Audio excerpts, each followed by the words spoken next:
Assalamualaikum warahmatullahi wabarakatuh. Selamat pagi anak-anak, bagaimana kabarnya hari ini? Semoga kita semua selalu diberikan kesehatan oleh Allah Subhanahu wa Ta'ala, dan jangan lupa untuk selalu menjaga kesehatan di tengah situasi pandemi kali ini. Nah, anak-anak, sebelum memulai proses pembelajaran, silahkan isi daftar hadir di Google Classroom yang sudah Ibu sediakan dengan cara mengklik hadir di Google Classroom tersebut. Yang kedua, silakan siapkan catatan serta alat tulis untuk mencatat hal-hal yang penting yang akan kalian dapatkan selama proses pembelajaran hari ini. Nah, anak-anak, baik, untuk memulai pembelajaran, mari kita ucapkan basmalah bersama-sama. Bismillahirrohmanirrohim.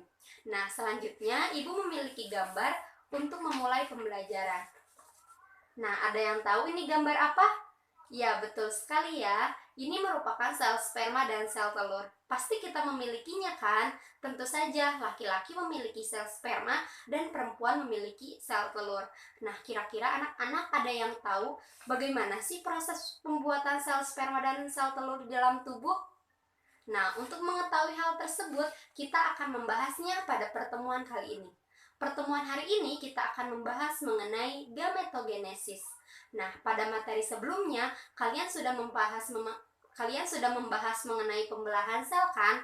Nah, salah satunya di dalam pembelahan sel ada pembelahan meiosis, di mana pembelahan meiosis ini bertujuan untuk menghasilkan sel-sel gamet, yaitu sel sperma dan sel telur. Tentu saja pada pertemuan hari ini kita mengenai gametogenesis, yaitu ada sel sperma dan sel telur, pasti akan berhubungan sekali dengan materi sebelumnya. Jadi jangan dilupakan ya materi sebelumnya.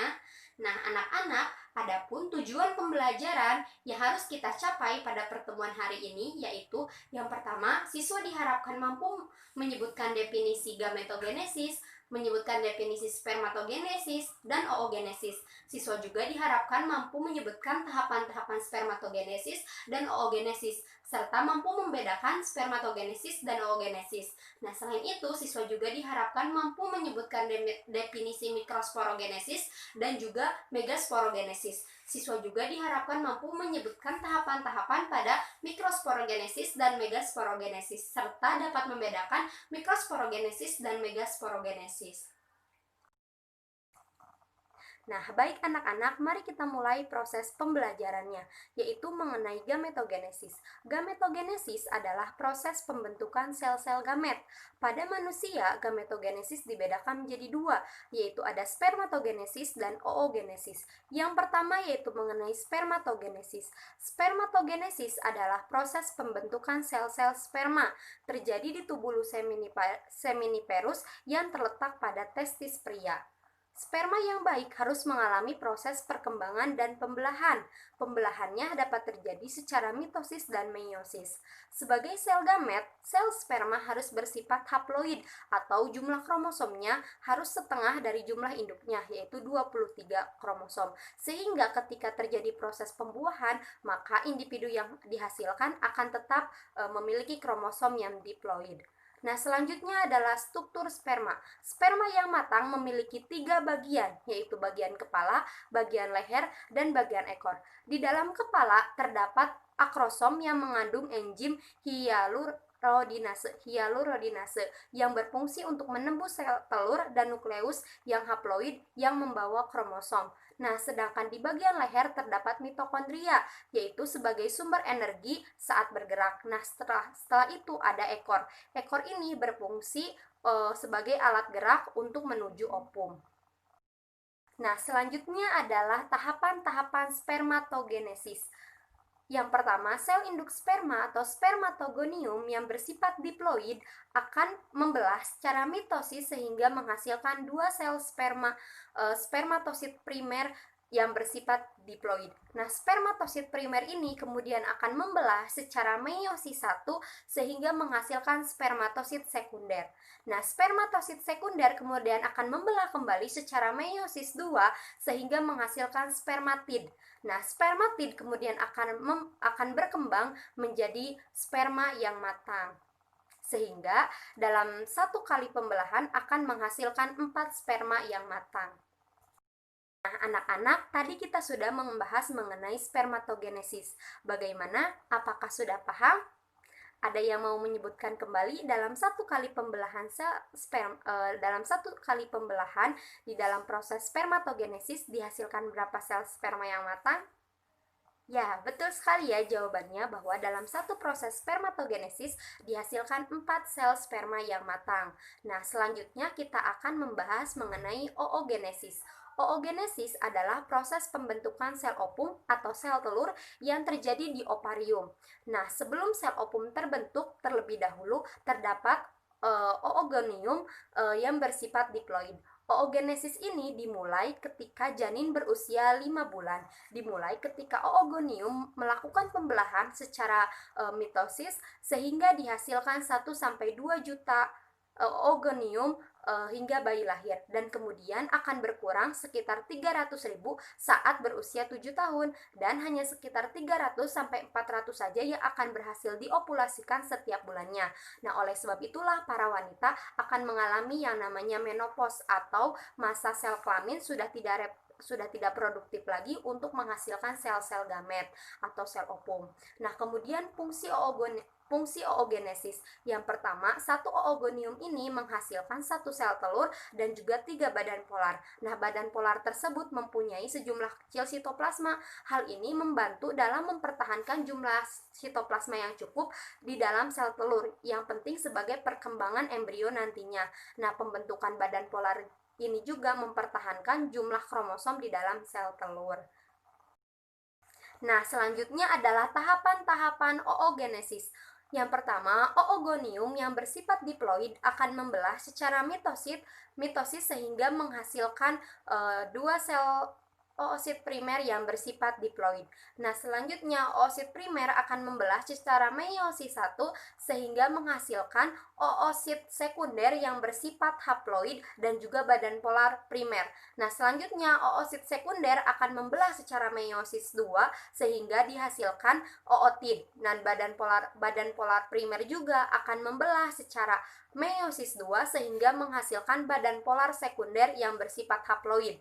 Nah, kemudian ootid akan berkembang menjadi ovum, sehingga dalam satu kali pembelahan akan dihasilkan 1 sel ovum dan 3 badan polar yang bersifat haploid.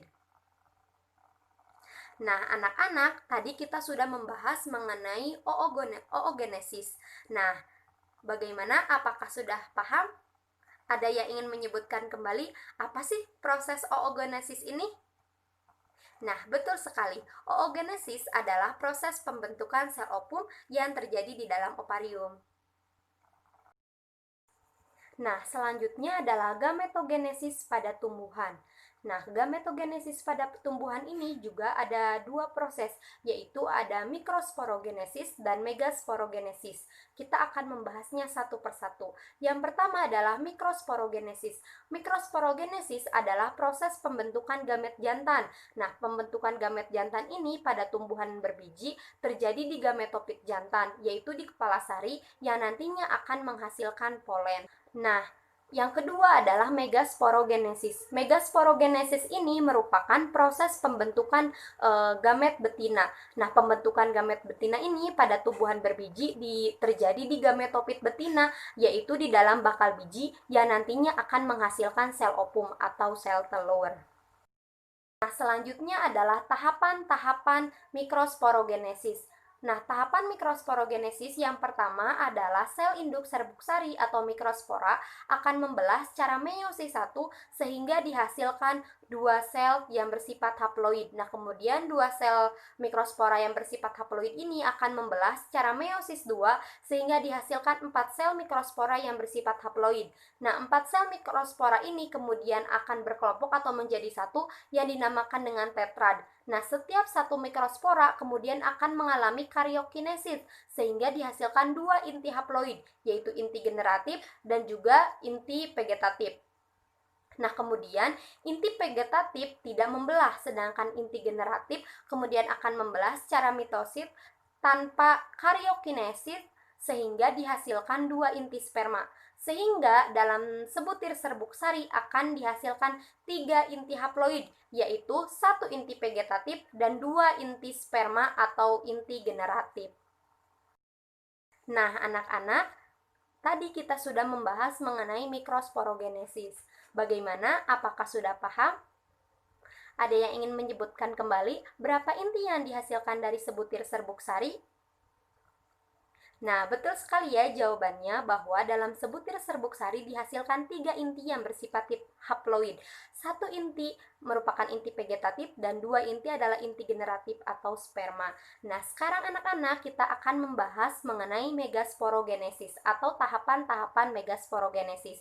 Yang pertama, proses megasporogenesis diawali dengan sebuah sel induk megaspora yang akan membelah secara meiosis 1 sehingga dihasilkan 2 sel yang bersifat haploid. Nah, 2 sel megaspora yang bersifat haploid ini kemudian akan membelah kembali dengan meiosis 2 sehingga dihasilkan 4 sel megaspora yang bersifat haploid.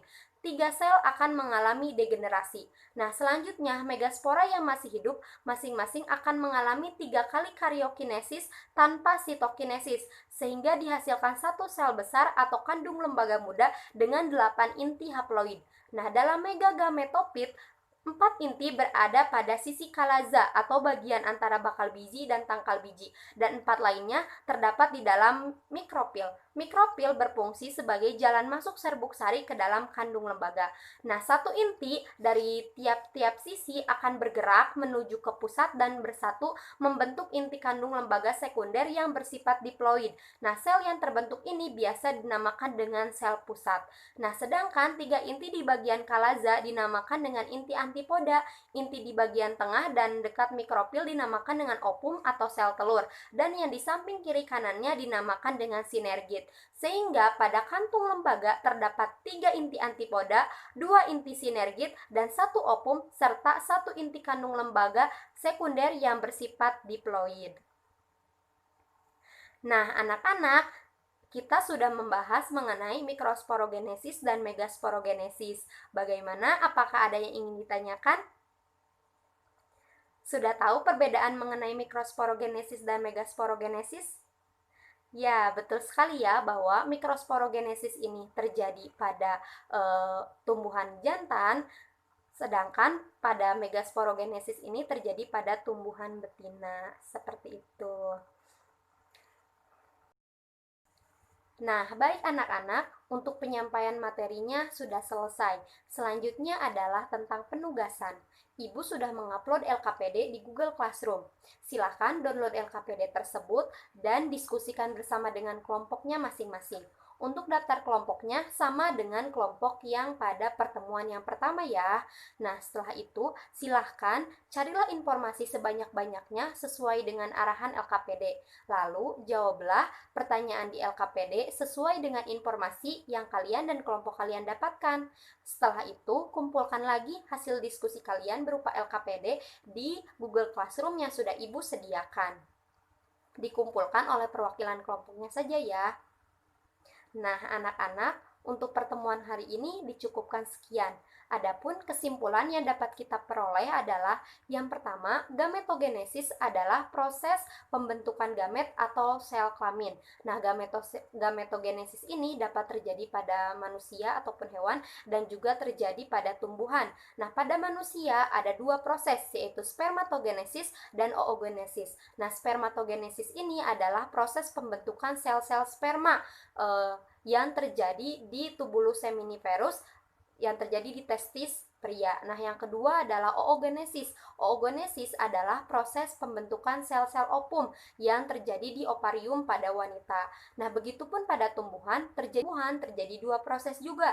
Ada mikrosporogenesis dan megasporogenesis. Nah, mikrosporogenesis adalah proses pembentukan sel-sel gamet jantan yang terjadi di gametopit jantan, yaitu di kepala sari untuk menghasilkan polen. Nah, kalau megasporogenesis adalah proses pembentukan gamet betina yang berlangsung di gametopit betina, yaitu di dalam bakal biji yang nantinya akan menghasilkan sel opum. Nah, anak-anak jangan lupa untuk membaca materi selanjutnya. Untuk pertemuan kali ini dicukupkan sekian. Untuk menutup pertemuan, mari kita ucapkan hamdalah bersama-sama. Alhamdulillahirabbil alamin. Pertemuan diakhiri. Wabillahi taufiq walhidayah. Wassalamualaikum warahmatullahi wabarakatuh.